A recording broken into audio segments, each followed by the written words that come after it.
I was still in a hospital bed when my daughter-in-law said it like a calendar update. They couldn't help me because their vacation was already paid for. My son didn't argue. He just looked away. That's when I felt the click of broken trust. Quiet, final, and strangely clarifying. After they left, I opened my banking app and stopped the automatic support I'd been sending. The calls started piling up. I didn't answer.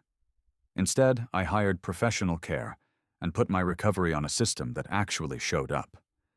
Then they tried a new move, one designed to take control of my choices. I didn't understand how quiet betrayal could be until I heard it spoken out loud in a hospital room. Not shouted, not dramatic. Just a sentence delivered like a scheduling conflict. "We can't take care of you. Our vacation is already paid for." My son didn't correct it. He didn't soften it. He stood at the foot of my bed and let it hang there, as if I'd asked for a ride to the airport, instead of help walking after being hit by a drunk driver. There was a nurse in the room when it happened. She was adjusting the IV line and pretending not to listen, but you can always tell when someone is witnessing something they didn't expect to see. Her hands slowed. Her eyes flicked up once. Then she went back to her work. That was the moment I understood something had shifted, not in my body, but in my standing. I have spent my entire adult life building things that hold weight. Warehouses, lease agreements, long-term relationships with tenants who knew that when I gave my word, it meant something. In rooms like that, authority doesn't come from noise, it comes from consistency. And yet there I was, in a hospital bed, being told that a prepaid vacation took precedence over my recovery. My name is Alden Whitaker. I'm 67 years old, and I live in Scottsdale. I built my career the slow way, acquiring light industrial properties, negotiating contracts, answering maintenance calls at hours when most people were asleep. Nothing glamorous, nothing that would ever trend. Just steady assets and steady decisions. I learned early that if you want to survive bad cycles, you don't chase excitement.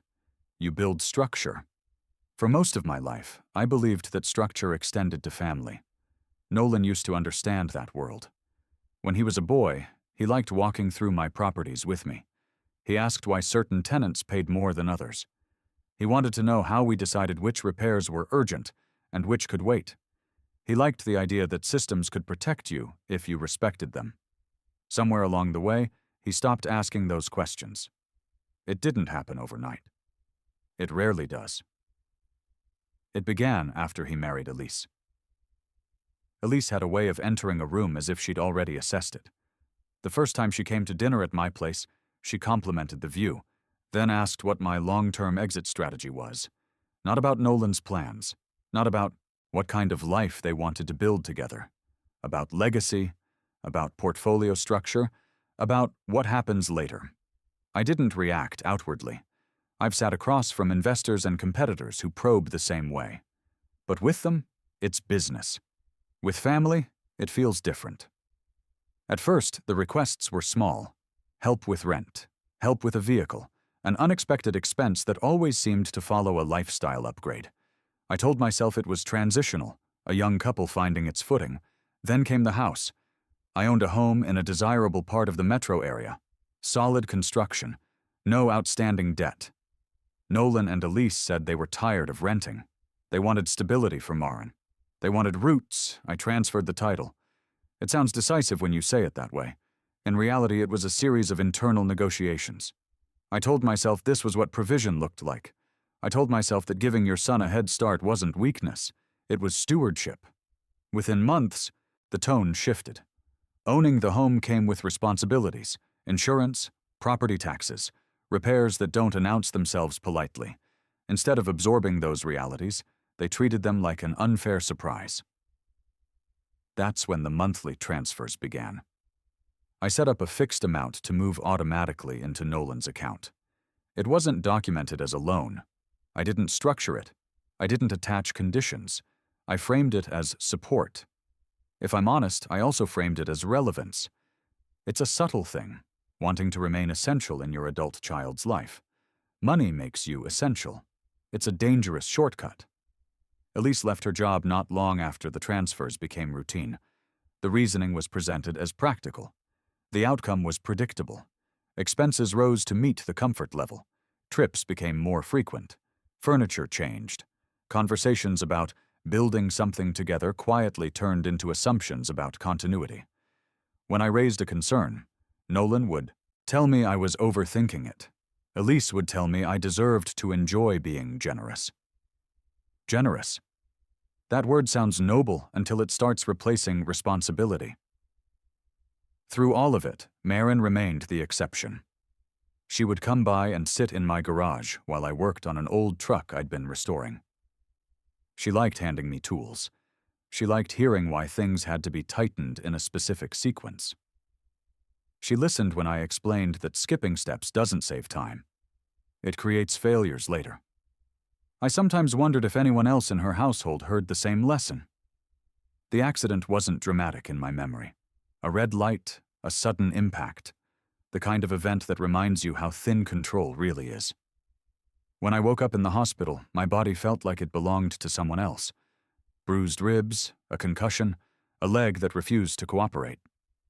The doctor explained what recovery would look like in measured terms: therapy, limited mobility, assistance at home for a while. So I called my son. He answered, eventually. He sounded busy. Not cruel, not concerned. Busy. When he arrived at the hospital with Elise, they looked intact in a way that made my condition feel almost inconvenient by contrast. Healthy, composed, already thinking ahead. "I'll need some help once I'm discharged," I told them. I said it the way I would outline a maintenance schedule. Calm, specific. Elise answered first. "We can't take care of you. Our vacation is already paid for." She said it plainly, in front of a nurse, in a room that still smelled like antiseptic. Nolan didn't argue. He didn't object. He said they couldn't cancel. There was no shouting, no tears, no dramatic exit. They left after a few minutes, as if the matter had been settled. When the door closed, I didn't feel rage. I felt something colder. Clarity. There's a difference between being misunderstood and being deprioritized. In that hospital room, I wasn't misjudged. I was ranked. I lay there, listening to the steady beep of the monitor, and thought about the automatic transfer scheduled to move at the start of the month. I thought about the home now in Nolan's name. I thought about how quickly financial support can blur into expectation. A nurse named Colleen Avery came in later to check on me. She moved with the kind of efficiency that suggests she's seen worse. "Do you have someone to help you when you go home?" she asked. "My son is busy," I said. She studied my face for a second longer than necessary. Not pity. Assessment. "Then you'll need a plan," she said. I have always respected people who default to structure instead of sentiment. That afternoon, while still in that hospital bed, I called a private care service and asked what professional support would look like. I asked practical questions: availability, scope, cost. Then I opened my banking app. The monthly transfer had been automatic for so long, it felt embedded in the calendar. I navigated to the authorization settings and canceled it. I removed Nolan's account from the list entirely. It took minutes. I didn't feel triumphant. I felt aligned. If they could make their decision based on what suited them, I could do the same. My phone began vibrating soon after. Calls, messages, confusion about why the payment hadn't gone through. I let it ring. When I was discharged, Colleen arrived to take me home and coordinate the start of my recovery plan. She had paperwork, a schedule, clear expectations. She treated me like a client with agency, not a burden to be shuffled. As I adjusted to moving more slowly, the calls from Nolan and Elise increased. The tone shifted from confusion to urgency. I still didn't answer. For the first time in a long time, I wasn't reacting. I was observing. And what I observed was this. When the money stopped, so did the illusion. They had mistaken support for entitlement. They had mistaken access for permanence. In that hospital room, in front of a witness who had no stake in our family, my position had been reduced to a scheduling inconvenience. I don't raise my voice when I'm disrespected. I adjust the structure, and I had just begun to do exactly that. I expected the calls to slow down after a few days. They didn't. Instead, they changed in tone. At first, it was confusion, short messages about a glitch and requests for me to check with the bank. Then the language shifted. Words like urgent, words like mistake, words like please. I still didn't respond. Colleen noticed the pattern before I said anything. She wasn't intrusive, but she was observant. "They're escalating," she said one morning while setting out my medication. "That's usually what happens when a system they depend on stops working." I nodded. I didn't need her to interpret it. I could see it in the timestamps. Multiple calls within minutes, emails sent late at night, follow-ups within the hour. It wasn't concern for my recovery. It was concern for the interruption. A few days later, a certified envelope arrived at my apartment. Nolan's handwriting was on the return label, but the language inside was clearly Elise's. It wasn't a legal document, not yet. It was framed as a clarification. They wanted to confirm expectations regarding the financial support I had committed to. The phrasing was careful, not demanding, not overtly hostile, just structured in a way that assumed permanence. I read it twice. Nowhere did it acknowledge the hospital. Nowhere did it reference the refusal. Nowhere did it mention my condition. It treated the allowance like a contractual obligation. I didn't reply. Instead, I started organizing paper. Not aggressively, not dramatically, just methodically. Bank statements from the past year, transfer confirmations, property records, the original deed transfer for the house, insurance documents that showed my name no longer attached to the property. I laid everything out on the dining table and looked at it the way I used to look at a lease file before renewal. Patterns matter. The monthly transfers had increased over time. Not because I changed the amount, but because additional temporary expenses had been layered on top. Repairs, emergencies, short-term gaps. Every exception had been treated as standard within weeks. Colleen watched me sort through the folders. "You preparing for something?" she asked. "I'm preparing to understand," I said. 2 days later, Elise showed up again. This time she didn't shout through the intercom. She rang the bell once, then waited. Colleen answered and stepped outside, closing the door behind her. I couldn't hear every word, but I caught fragments through the wall. "He's not thinking clearly. This isn't like him. We're worried." Colleen came back inside with a neutral expression. "She says you're acting irrationally," she said. "She suggested I should consider whether you're safe making decisions alone." I didn't react outwardly, but that was the first time the language crossed a different line. Concern had turned into narrative. That afternoon, I received an email from a law office I didn't recognize. The subject line referenced capacity review. I read it carefully. The email stated that given my recent accident and sudden deviation from established financial behavior, my family believed it would be prudent to evaluate my decision-making ability to ensure my estate was protected from impaired judgment. The wording was polished. The implication was not. They weren't just asking for the money back. They were laying groundwork. I forwarded the email to Edmund Hale with a short note. "Please advise." He called within the hour. "Do not respond directly," he said, "and do not attend any evaluation they arrange." "I wasn't planning to," I said. "They're building a record," he continued. "The sequence matters. Accident, financial change, allegation of instability. It's a pattern courts recognize." "So am I," said. There was a pause. "Have you had any cognitive issues since the concussion?" Edmund asked. "No," I said, "and I have medical documentation." "Good," he replied. "Keep it accessible." After we hung up, I went back to the table. What struck me wasn't the aggression. It was the calculation. They hadn't confronted me directly about the trust yet. They hadn't threatened. They were positioning. The next week, Maren called again. Her voice was smaller this time. "Grandpa," she said, "Mom says you're confused." "I'm not confused," I said evenly. "I'm healing." She said you might need someone to help you with your money. That sentence told me more than any email had. The narrative had moved inside the house.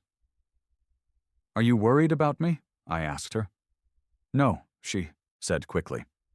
"You sound normal." I smiled, even though she couldn't see it. "I am normal," I said, "and I have people making sure I stay that way." After the call ended, I wrote down the date and time. Not because I planned to use it against anyone, because documentation protects clarity. Over the next several days, the pattern continued. A voicemail from Nolan asking if I'd consider a neutral third-party assessment. An email from Elise suggesting that sometimes pride prevents us from accepting help. A message implying that if I didn't cooperate, they might need to take steps. Take steps. It was vague on purpose. Colleen noticed I was sleeping less. "You're thinking," she said. "I'm tracking," I corrected. She didn't ask more. One afternoon, Bradley Knox, an old acquaintance from my business days, called. We hadn't spoken in months. "Is everything all right with you?" he asked carefully. "It is," I said. "Why?" "I had a strange conversation," he replied. "Nolan reached out. He asked if I'd noticed any changes in you, said you'd been acting erratically." I leaned back in my chair. "Did he now?" "He sounded concerned," Bradley continued. "He asked if I'd be willing to provide a statement if necessary." "And what did you tell him?" I asked. "I told him you're the most methodical man I know." I thanked him and ended the call. That was the moment the paper trail stopped being private. They weren't just implying instability. They were soliciting corroboration. I called Edmund again. "They're fishing," he said. "That strengthens our position." "I don't want a position," I said. "I want distance." "Then we'll prepare for both," he replied. He advised me to schedule independent cognitive evaluations with reputable physicians, not because I doubted myself, because preemptive documentation removes leverage. So I did. I went through formal assessments, memory tests, executive function exercises, interviews. Each doctor documented the same conclusion: competent, oriented, clear. I requested certified copies. I didn't send them anywhere yet. I simply added them to the folder on my table. Meanwhile, the emails intensified. Elise wrote that she was disappointed in my hostility. Nolan wrote that he felt shut out. Neither acknowledged the hospital room.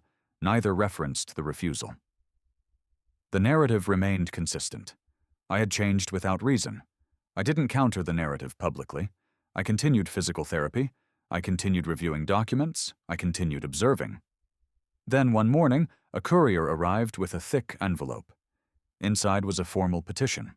They had filed for guardianship. The language was precise. It cited my age. It cited the accident. It cited the abrupt cessation of long-standing financial support as evidence of impaired judgment. There it was. Not an argument. Not a family. Disagreement. A legal claim that I was incapable of managing my own affairs. I read the petition without anger. What struck me was the sequencing. The letters, the emails, the phone calls, the outreach to Bradley, the suggestion to Colleen, the conversation with Maren. It had all been preparation. I called Edmund. "They've filed," I said. "I expected that," he replied. "Do not contact them. We respond through court." After I hung up, I sat at the table again. The folders were still there. Bank records, deed transfers, medical evaluations, the trust documents. For the first time since the accident, I understood the scale of what they were willing to do. It wasn't about the allowance anymore. It was about control. And I hadn't even begun to push back. The petition was precise. It cited my age, it cited the accident, it cited the cancellation of long-standing financial support as a behavioral deviation. It attached a brief evaluation from a physician I had never met, asserting concern about impaired judgment following head trauma. It did not mention the vacation. It did not mention the refusal of care. It did not mention the house transfer or the years of voluntary support. I placed the petition beside the envelope they had sent earlier, the one framed as a clarification of expectations. The language aligned. Concern first, then suggestion, then professional outreach, then formal filing. Sequence matters. I made a simple list on a legal pad. Accident, cancellation of transfer, escalating calls, letter redefining gifts as obligation, allegations of irrational behavior, third-party contact with Bradley, email from law office referencing capacity, suggestion of evaluation, guardianship petition. The pattern wasn't emotional. It was procedural. Colleen watched me arrange the pages in chronological order. She didn't ask what I was thinking. She only asked whether I needed more space on the table. "I'm fine," I said. That evening, another email arrived. Nolan's name was in the sender line, but the wording was consistent with prior messages. "We don't want this to go to court," it read. "We just want to make sure you're protected." Protected from what was not specified. I printed it and added it to the stack. The next morning, I received a voicemail from Elise. Her tone was restrained. "Alden, this isn't about money. It's about safety. You've been making extreme decisions." Extreme. The house transfer had not been extreme. Years of monthly transfers had not been extreme. Canceling a voluntary payment was. Language reveals leverage. Later that day, Edmund came by in person. He carried a folder of his own. "They retained counsel quickly," he said. "The petition is drafted competently." "By someone who hasn't met me," I replied. He nodded. "That will matter." He reviewed the evaluation attached to the filing. The physician had based the opinion on reported behavioral changes and family testimony. No in-person cognitive assessment, no formal testing administered directly to me. "Second-hand characterization," Edmund said. "It carries less weight." He placed my independent evaluations beside theirs. Neurological exam, cognitive testing, primary care clearance, each dated after the accident, each conducted in person. I noticed the symmetry. Their filing relied on narrative. Our response relied on documentation. Before leaving, Edmund asked a question he hadn't asked before. "Has there been any prior attempt to limit your financial autonomy? Power of attorney discussions, access requests?" I shook my head. "No formal request," I said. "Only assumptions." He made a note. After he left, I went back to the table. The deed transfer for the house was there. Signed, recorded, uncontested. The bank statements showed consistent voluntary transfers over time. The cancellation was a single-line entry. Nothing about that sequence. Implied cognitive collapse. It implied a boundary. That afternoon, Marin called again. She didn't mention the petition.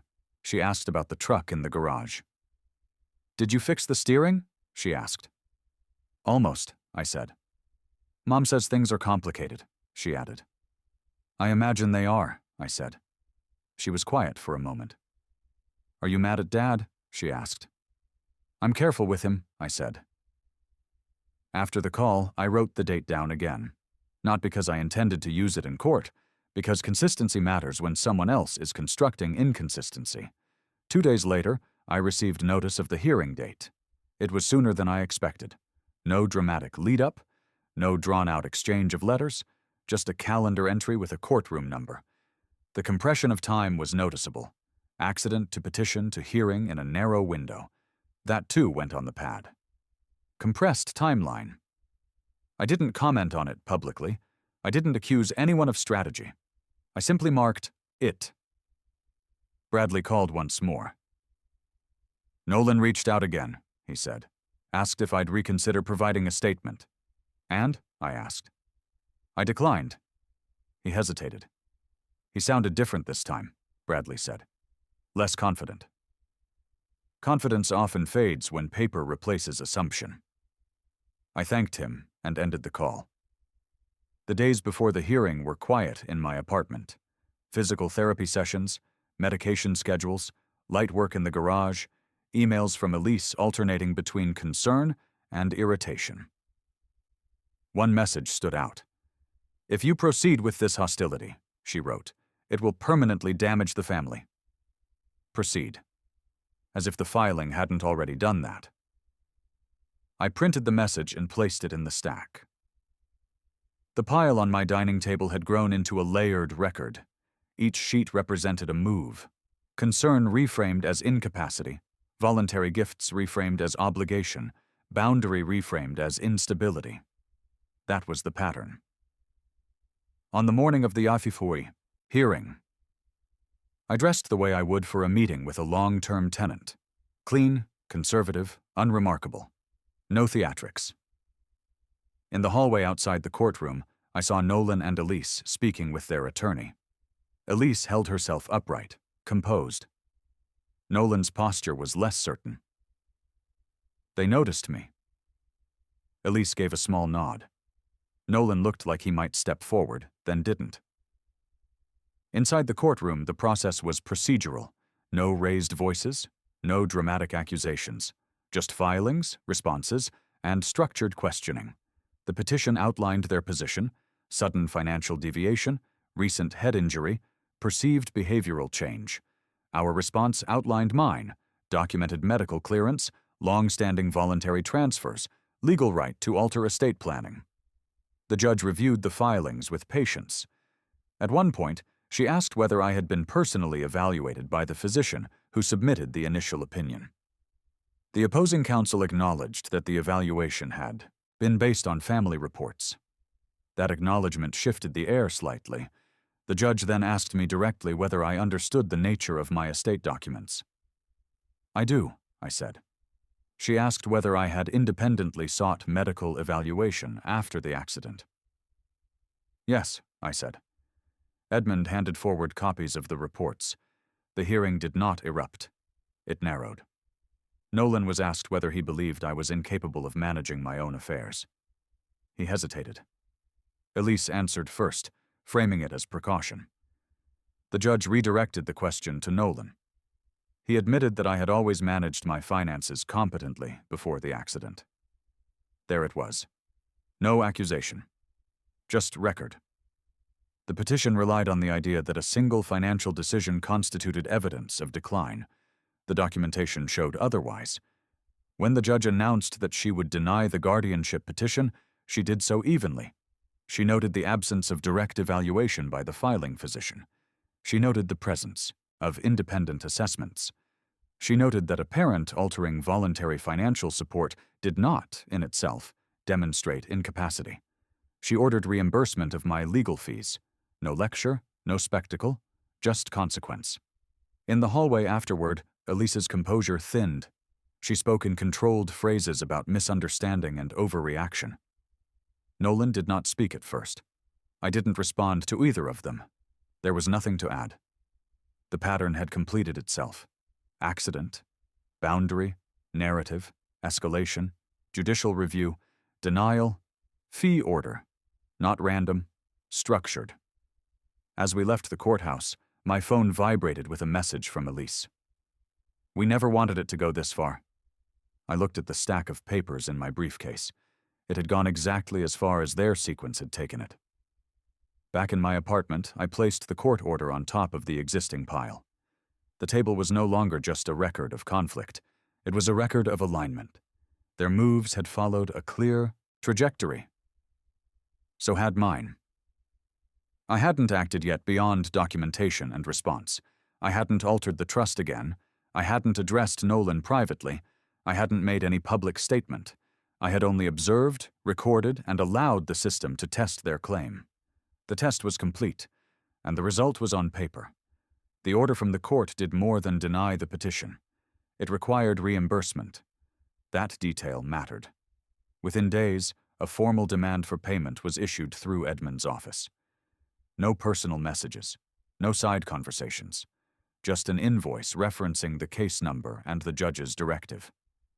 The sum wasn't symbolic. It represented time, filings, consultations, evaluations. Every hour their petition had forced into motion.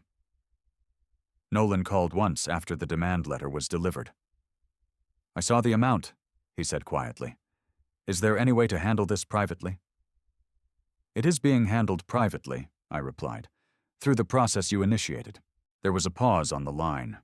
Not anger. Calculation. "We don't have that kind of liquidity right now," he said. "That's unfortunate," I answered. "Deadlines are part of the system." I didn't raise my voice. I didn't threaten enforcement. I didn't need to. If payment wasn't made, the judgment would be converted and pursued like any other civil obligation. Garnishment, liens, structured recovery, not by me personally, by mechanism. A week later, Edmund informed me that partial payment had been received. The remainder would follow on a schedule formalized in writing. Again, no drama. Just documentation. At the same time, the house Nolan and Elise occupied was quietly listed for sale. I learned about it through public records, not gossip. The property description read like any other listing: square footage, upgrades, location. It did not mention entitlement or miscalculation. Real estate rarely does. When I drove past one afternoon on my way back from therapy, I didn't stop. The sign in the yard was simply evidence of arithmetic catching up. Maren continued to visit. I arranged her educational support directly through a structured account administered by the trust. Tuition assistance would be dispersed to institutions, not individuals. Extracurricular fees paid upon invoice, healthcare coverage maintained without passing through parental hands. Nolan knew the structure. He didn't argue it. "This isn't about control," he said once during a visit. "I understand that now." "It's about clarity," I said. Elise did not attend those conversations. Through Nolan, I learned she had retained separate counsel regarding the divorce. The guardianship attempt had not strengthened their marriage. It had exposed it. I did not interfere. When the final reimbursement payment cleared, Edmund sent confirmation. The court file was marked satisfied. No outstanding balances. No pending motions. That evening I sat at the same dining table where I had once spread out bank statements and medical reports. The stacks were gone. Only a single folder remained, labeled and filed. Colleen brought coffee and set it down without comment. "It's finished," she said after a moment. "The case is," I replied. Recovery continued at its own pace. My leg improved, my balance steadied. The old truck in the garage finally started without resistance. Nolan began showing up on Sundays as agreed. No money discussions. No attempts to revisit the trust, just time measured in ordinary tasks, tightening bolts, checking oil levels, listening to Maren describe school. Once, while Nolan was under the hood and Maren was sorting tools, he looked up at me. "I thought filing that petition would force a conversation," he said. "I didn't realize it would end one." "It didn't end it," I answered. "It defined it." The house sale closed without ceremony. Debts were settled. Nolan moved into a smaller place, closer to his work. The scale matched the income. Stability returned the way it usually does, quietly, without announcement. I never altered the trust. I didn't need to repeat the lesson. The system had already done that. The man who lay in a hospital bed listening to a vacation outrank his recovery had faced a choice, not between anger and forgiveness, but between noise and structure. Paper holds longer than promises. Boundaries last longer than sentiment.